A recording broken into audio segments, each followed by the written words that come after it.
Good morning students. Welcome to the class today. நம்ம last கிளாஸில் என்ன பார்த்தோம்? India, population, transport, communication and trade இதெல்லாம் பார்த்தோம் இல்லையா? இதில் பாப்புலேஷன்னா என்ன, சென்சஸ் எப்படி கால்குலேஷன் பண்ணுறாங்க, அப்புறம் distribution and density of population, then density of population அதோட spatial pattern, then population growth and change, அப்புறம் மைக்ரேஷன், தென் காம்போசிஷன்ஸ் இதெல்லாம் பார்த்தோம். இன்றைக்கி பார்க்க போகிறது லிட்ரஸி ரேட். லிட்ரஸி ரேட் அப்படின்னா எழுத்தறிவு விகிதம் அப்படின்னு சொல்வோம். The people who are able to read and write are known as literates. மக்களில் யாருக்கெல்லாம் எழுத படிக்க தெரியுதோ அவங்கெல்லாம் லிட்ரேட் அப்படின்னு சொல்லுவோம். அப்போ நம்மளாம் யார்? வெல் லிட்ரேட்ஸ் இல்லையா? Yes, it is an important indicator of quality of people. மக்களோட குவாலிட்டியை தெரிஞ்சுக்கிறதுக்கு இது ஒரு இண்டிகேட்டராக இருக்குது. The percentage of literate people to the total population is termed as literacy rate. மொத்த மக்கள் தொகையோட எழுத்தறிவு பெற்ற மக்களோட எண்ணிக்கையை எழுத்தறிவு விகிதம் அப்படின்னு நம்ம சொல்கிறோம். எழுத்தறிவு விகிதம் எப்படி கண்டுபிடிக்கிறது? அதாவது 10 years ஒன் சென்சஸ் எடுக்கிறாங்க இல்லையா? அந்த சென்சஸில் கலெக்டிங் இன்ஃபர்மேஷன்ஸ், கம்பைலிங், அனாலிசிங் இப்படி 4-5 கான்செப்ட் இருக்குது. இப்படி இந்த அனாலிசிங் அந்த டேட்டா வரும் பொழுது ஒவ்வொரு இடத்துலையும் எவ்வளோ பீப்புள் படிச்சிருக்கிறாங்க, அவங்க ப்ரைமரி எஜுகேஷன் முடிச்சிருக்கிறாங்களா, செகண்டரியா, ஹை ஸ்கூலா, ஹையர் செகண்டரியா, அப்புறம் யூஜி, பிஜி, மெடிக்கல், இன்ஜினியரிங், அப்புறம் டிப்ளமோஸ், பாலிடெக்னிக்ஸ் இப்படி அவங்க வகைப்படுத்துகிறாங்க. இது மூலமாக லிட்ரஸி ரேட்டை கால்குலேட் பண்ணுறாங்க. There has been a steady improvement in the literacy levels in India. இந்தியாவில் பொறுத்த வரைக்கும் லிட்ரஸி ரேட் என்ன ஆகிட்டு இருக்குது? இன்க்ரீஸ் ஆகிட்டே இருக்குது. Literacy rate as per 2011 சென்சஸில் 74.4%. ஏன் எப்போவுமே 2011 சென்சஸே நம்ம எடுத்துக்கிட்டு இருக்கிறோம், வேறு இயர் எடுத்துக்கிறது இல்லை அப்படின்னா, இதுக்கு முன்னாடி எடுத்த லாஸ்ட் சென்சஸ் அதுதான். அதை வச்சு தான் எல்லா விஷயங்களும் நம்ம என்ன பண்ணுறோம், ப்ரெடிக்ட் பண்ணுறோம். From this the literacy rate of male is 82.14% and the female is 65.46%. இந்த லிட்ரஸி ரேட்டில் மேலோட லிட்ரஸி ரேட் ஆண்களோட விகிதம் 82.14%, பெண்களுக்கு 65.46%. இது என்னத்தை காட்டுது அப்படின்னாக்கா, it shows that still there is a vast gap between male and female literacy rates.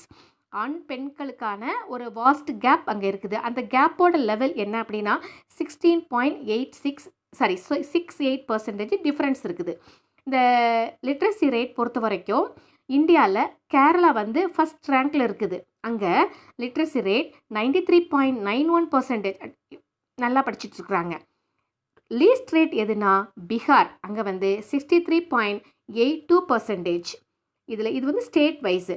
இது யூனியன் டெரிட்டரி வைஸ் எடுத்துக்கிட்டோம் அப்படின்னாக்கா லக்ஷத்வீப்பில் 92.28% ஆஃப் பீப்புள் அங்கே வெல் எஜுகேட்டடாக இருக்கிறாங்க. Second one, occupational structure. Occupational structure அப்படின்னா தொழில்சார் கட்டமைப்பு அப்படின்னு சொல்லுவோம். The economically active part of a country's population is enumerated during the census operations and stated as workers. அந்த சென்சஸ் மூலமாக நம்ம கணக்கெடுக்கிறோம் இல்லையா, அது மூலமாக பெறப்பட்ட தகவல் அடிப்படையில் பொருளாதார நடவடிக்கைகளை யாரெல்லாம் பார்ட்டிசிபேட் பண்ணுறாங்களோ அவங்கள நாம் ஒர்க்கர்ஸ்னு சொல்கிறோம். யார் யார் மூலமெல்லாம் வருமானம் ஈட்டப்படுதோ அவங்களெல்லாம் ஒர்க்கர்ஸ்னு சொல்கிறோம். Workers are placed under 3 categories in census record. Census ரெக்கார்டில் ஒர்க்கர்ஸ் நம்ம 3 பிரிவுகளாக பிரிக்கிறோம். First one main workers, second one marginal workers and third one non workers. Main ஒர்க்கர்ஸ்னால் அந்த வார்த்தையிலே நமக்கு இருக்குது. அவங்களாம் என்ன பண்ணுவாங்க அப்படின்னா, according to the census India, the major part of the preceding year, all those who had worked for the major part of the preceding year at least 6 months are 183 days are recorded as main workers. அவங்க கிட்டத்தட்ட வருஷத்தில் 6 மாதம் கம்ப்ளீட்டாக வேலை செய்வாங்க. 6 months வேலை செய்கிறாங்க அப்படின்னா மேக்ஸிமம் கவர்மெண்ட் சர்வெண்ட்ஸாக இருப்பாங்க. அது மட்டும் இல்லாமல் ப்ரைவேட்டில் பெர்மனன்ட் ஜாப்ஸில் இருப்பாங்க இல்லையா, அவங்கெல்லாம் மெயின் ஒர்க்கர்ஸ் கேட்டகரிக்கு வருவாங்க. Second, those who are worked for less than 6 months are recorded as marginal workers. 6 மாதத்துக்கு குறைவாக வேலை செய்யக்கூடியவங்களை நாம் மார்ஜினல் ஒர்க்கர்ஸ், பகுதி நேர தொழிலாளர்கள்னு சொல்கிறோம். இதுக்கு எக்ஸாம்பிளாக நம்ம சம்டைம்ஸ் அக்ரிகல்ச்சரை கூட எடுத்துக்கலாம். ஏன் அப்படின்னா Indian agriculture is a monsoon depend one இல்லையா? நம்ம வந்து பருவமழையை நம்பின விவசாயத்தை பண்ணிகிட்ருக்குறோம். மழை நல்லா பெஞ்சா வருஷம் ஃபுல்லாக விவசாயத்தில் வேலை இருக்கும். சம்டைம்ஸ் பருவமழை ஏமாத்திருச்சு அப்படின்னா விவசாயத்தில் கொஞ்சம் ஒரு தடுமாற்றம் வரும். ஸோ நம்ம இதுக்கு ஒரு எக்ஸாம்பிளாக அதை எடுத்துக்கலாம். And also and the people who have not worked at all comes under the non-workers. வேலையே செய்யாதவங்களை நம்ம என்ன சொல்கிறோம்? தொழிலாளர் அல்லாதவர்கள் அப்படின்னு சொல்கிறோம். இதில் மெயின் ஒர்க்கர்ஸ் எவ்வளோ பர்சன்டேஜ் வராங்க? ரெகுலராக வேலை செய்கிறவங்க 75.23% வராங்க. And the remaining 24.77% of the people belong to the marginal workers. மொத்த தொழிலாளர்களில் மெயின் ஒர்க்கர்ஸ் இருக்கிறாங்களே அவங்க 75.23%ஆகவும் மீதம் இருக்கக்கூடிய 24.77% பீப்புள் வந்து மார்ஜினல் ஒர்க்கர்ஸாகவும் இருக்கிறாங்க. Next one is population dynamics. Population டைனமிக்ஸ்னால் மக்கள் தொகை இயக்கவியல் அப்படின்னு சொல்கிறோம். Human population dynamics is a field that tracks factors related to changes in the size of population and its characteristics. Predicting population changes is an important aspect of population studies. The demographic trend affects the economic, social, and environmental systems. An increase in human population can affect the quality of natural resources like biodiversity, air, land, and water. The size of population and characteristics undergoes changes constantly. These changes are reflected clearly in every other aspect of our country. அதாவது மக்கள் தொகை இயக்கவியல் அப்படிங்கிறது என்னன்னா, மக்கள் தொகை அளவு, அதனுடைய பண்பு மாற்றங்கள், இது பற்றின ஒரு எஜுகேஷன் அப்படின்னு சொல்லலாம். பின்னாடி எதிர்நோக்கக்கூடிய மக்கள் தொகை மாற்றங்கள், இனிமே மக்கள் எப்படி இருப்பாங்க, எந்த இடத்துல எப்போ அதிகமாகும், எப்போ குறையும், இதை பற்றின ஒரு ஆய்வு ஒரு முக்கியமான ஒரு விஷயமா இருக்குது. மக்கள் தொகையோட போக்கானது சமூக, பொருளாதார, சுற்றுச்சூழல் மீது ஒரு தாக்கத்தை ஏற்படுத்துது இல்லையா?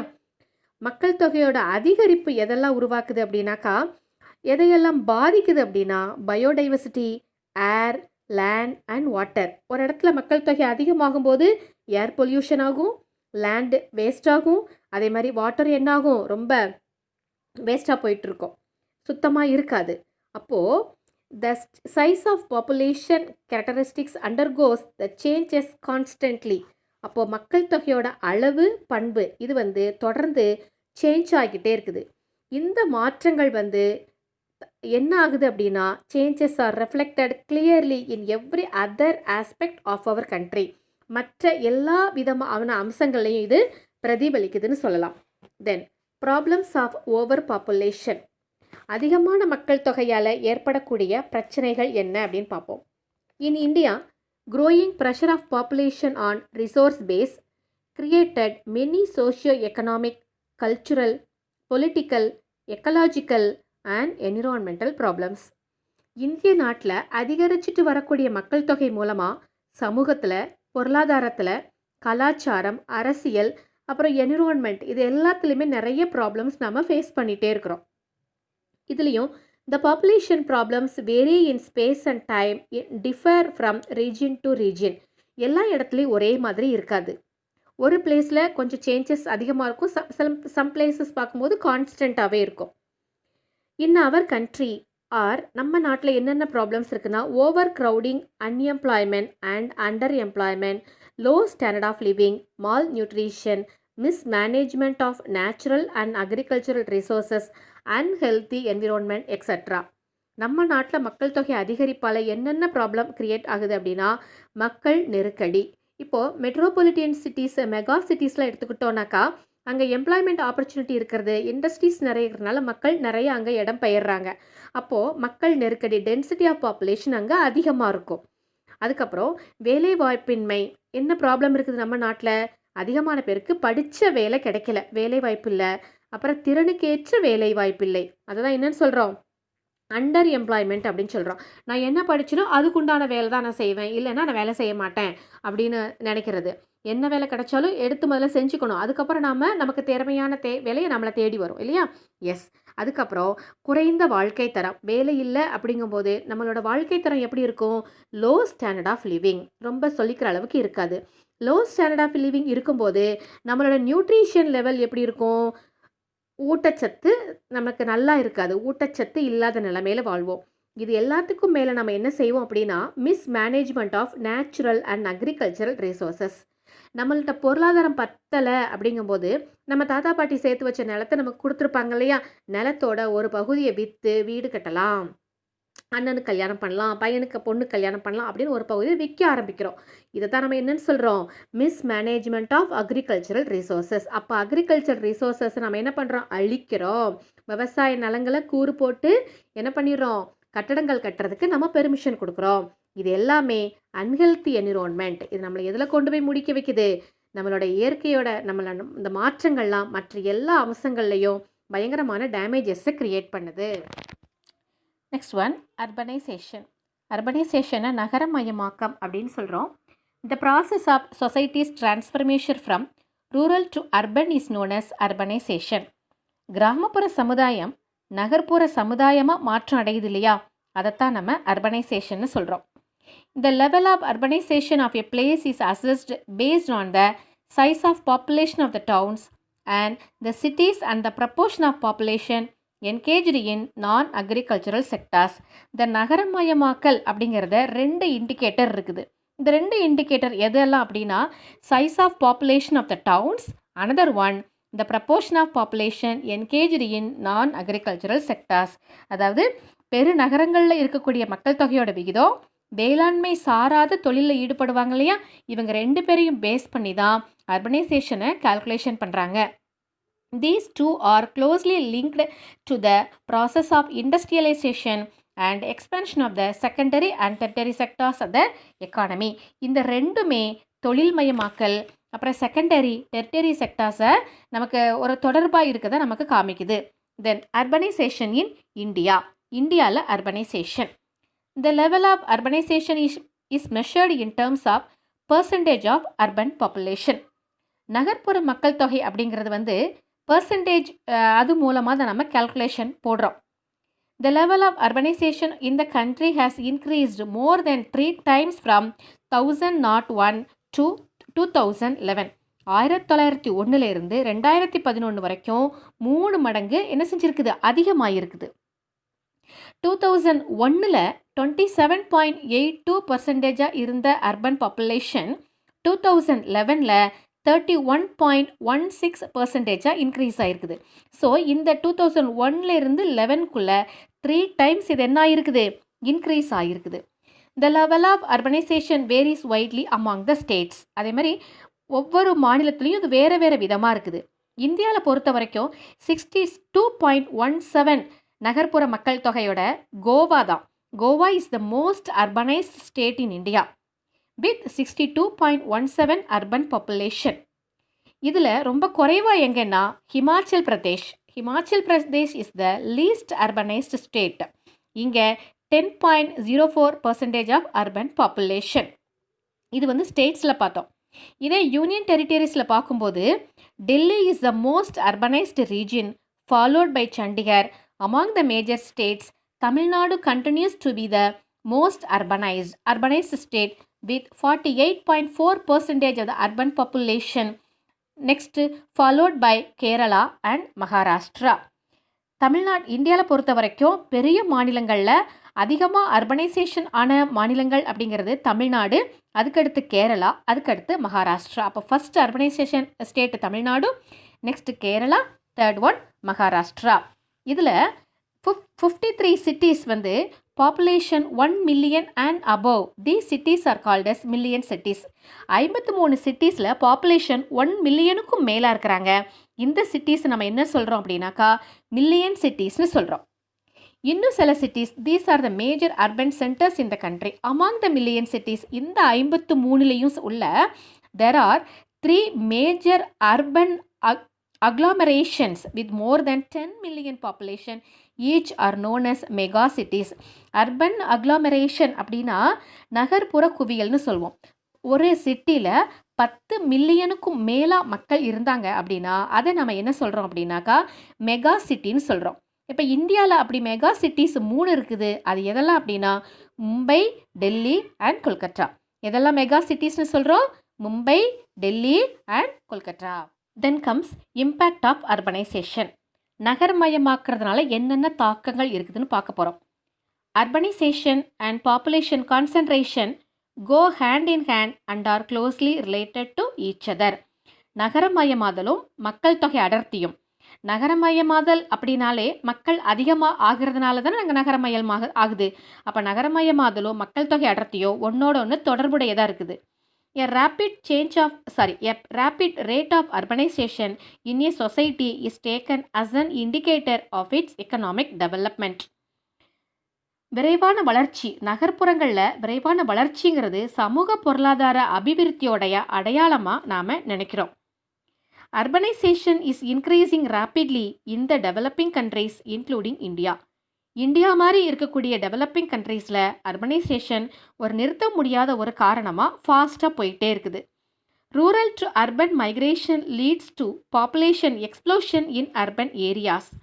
ரூரல்ல இருந்து கிராமங்கள்ல இருந்து மக்கள் நகரங்களுக்கு போய் சேர்றதுனால அங்கே பாப்புலேஷன் எக்ஸ்ப்ளோஷன் ஆகுது. மக்கள் தொகை வெடிப்புன்னு சொல்வோம். ஒரு குறிப்பிட்ட இடத்துல இவ்வளோ பேர் தான் வாழ முடியும், ஆனால் அதுக்கு மேலே மக்கள் வாழ்ந்தாங்க அப்படின்னாக்கா அதை பாப்புலேஷன் எக்ஸ்ப்ளோஷன் அப்படின்னு நாம் சொல்வோம். Metropolitan cities like Mumbai, Kolkata, Delhi have more population than that can accommodation. Mumbai, Delhi, Kolkata இந்த பெரிய நகரங்களில் தங்களோட எவ்வளோ மக்கள் வாழ முடியுமோ அதை விட அதிகமான மக்கள் அங்கே வாழ்கிறாங்க. கொள்ளளவு அதிகமாக இருக்குது. The urban population of India had already crossed the 377 million in 2011, which is more than total population of USA. இந்தியாவுடைய பாப்புலேஷன் 2011 கணக்கெடுப்புப்படி இந்தியாவோட நகர்ப்புற மக்கள் தொகை 377 மில்லியனாக இருந்தது. இது அமெரிக்காவோட மொத்த மக்கள் தொகை இருக்கிறாங்க இல்லையா, அவங்கள விட அதிகமாக நம்மளோட மக்கள் தொகை இருக்குது. The following are the major problems of urbanization in India. இந்தியாவில் இப்போ நான் சொல்ல போகிற ப்ராப்ளம்ஸ்லாம் ரொம்ப மேஜரான ப்ராப்ளம்ஸ் அப்படின்னு நம்ம கால்குலேட் பண்ணுறாங்க. First one, it creates urban sprawl. Urban ஸ்ப்ரால்னால் நகர விரிவாக்கம். அதாவது இப்போது சென்னை எடுத்துக்குவோம். சென்னைங்கிறது தமிழ்நாட்டில் இருக்கக்கூடிய ஸ்மாலஸ்ட் சிட்டி சென்னை. ஆனால் எல்லா விதமான கவர்மெண்ட் அஃபீஷியல்ஸும் சென்னையில் இருக்கிறதுனால நிறைய பீப்புள் அங்கே, அதுவும் இல்லாமல் அது ஒரு மெட்ரோபாலிட்டன் சிட்டியாக இருக்கிறதுனால அங்கே நிறைய வேலை வாய்ப்பு கிடைக்கிது. ஸோ பீப்புள் எல்லாம் அங்கே நிறையா போய் ஸ்டே பண்ண விருப்பப்படுறாங்க. அப்போது சென்னைக்கு பக்கத்தில் இருக்கக்கூடிய சின்ன சின்ன கிராமங்கள் அந்த அட்வர்டைஸ்மெண்ட் வரும்போது என்ன சொல்லுவாங்க, சென்னைக்கு மிக அருகில். அப்போ அது பக்கத்தில் இருக்கக்கூடிய கிராமங்களில் என்ன ஆகுது, ஆட்டோமேட்டிக்காக அதுவும் சேர்ந்து நகர்ப்புற விரிவாக்கத்துக்கு உருவாக்குது. It creates urban sprawl. Urban ஸ்ப்ரால்னா நகர விரிவாக்கம் இதை ஏற்படுத்துது. Second one, it makes overcrowding in urban areas. நகர்ப்புறங்களில் மக்கள் நெருக்கடி ரொம்ப அதிகமாக இருக்குது. It leads to shortage of houses in urban areas. நிறைய பேர் வேலைவாய்ப்புகளுக்காகவும் மற்ற காரணங்களுக்காகவும் நகர்ப்புறங்களை தேடி போகும்போது அங்கே குடியிருப்பு பற்றாக்குறை, வீடுகள் கிடைக்க மாட்டேங்குது. Fourth one, it leads to the formation of slums. அப்போ வீடுகள் கிடைக்கல அப்படிங்கிற பட்சத்தில் அங்கே நிறைய குடிசை பகுதிகள் உருவாக்கப்படுது. இப்போ பாம்பேயில், மும்பையில், தாராவி அப்படிங்கிற பகுதிகளில் நிறைய குடிசை பகுதிகள் இருக்குது. ஏன் அங்கே குடிசை பகுதிகள் அதிகமாக இருக்குது? அங்கே தொழில் இருக்கிறதுனால தமிழகத்தில் இருக்கக்கூடிய நிறைய மக்கள் அங்கே போகிறாங்க. அங்கே போய் அவங்களுக்கு வாடகைக்கு வீடு கிடைக்கல. ஸோ அவங்களே குடிசைகள் உருவாக்கி அங்கே இருந்துக்கிறாங்க. ஸோ இந்த மாதிரி தான் ஸ்லம்ஸ் ஏரியா அங்கே க்ரியேட் ஆக ஆரம்பிக்குது. Then fifth point, it increases traffic congestion in cities. அங்கே போக்குவரத்து நெரிசல் ரொம்ப அதிகமாகுது. இப்போது சென்னை பெரிய பெரிய சிட்டிஸ்க்கெலாம் போனோன்னா ஒரு 10 நிமிஷத்தில் போக வேண்டிய ரூட்டை நம்ம கிட்டத்தட்ட 3/4 மணி நேரம் டிராஃபிக்கில் போக வேண்டியிருக்கும். ஏன்னா ஏகப்பட்ட டிராஃபிக் சிக்னல்ஸ் இருக்கும். டிராஃபிக் சிக்னல் இருக்குது நம்மளுடைய பாதுகாப்புக்கு தான். ஆனால் டிராஃபிக் அதிகமாக இருக்கிறதுனால நம்மளால் ஒரு இடத்த ஈஸியாக என்ன செய்ய முடியாது, போய் குறிப்பிட்ட நேரத்துக்கு போய் சேர முடியாது. Then it creates water scarcity in cities. அதே மாதிரி தண்ணி பற்றாக்குறை அதிகமாக உருவாகும். Then seventh point, it creates drainage population. அதே மாதிரி வடிகால் பிரச்சனைகள் அது கண்டிப்பாக உருவாகும். Then it possesses the problem of solid waste management. குப்பைகள், திடக்கழிவு மேலாண்மை அதை ப்ராப்பராக செய்ய மாட்டாங்க. அங்கங்கே தூக்கி போட்டுட்டு ஒரு பெரிய அங்கங்கே குப்பை கூலங்கள் ரொம்ப, அதாவது பொல்யூஷன் க்ரியேட் ஆகிட்டே இருக்கும். Last one, it creates the rate of crime எல்லாத்துக்கும் மேலே நகர்ப்புறங்களில் மக்கள் அதிகமாக சேர குற்றங்கள் அங்கே அதிகமாக ஆரம்பிக்குது.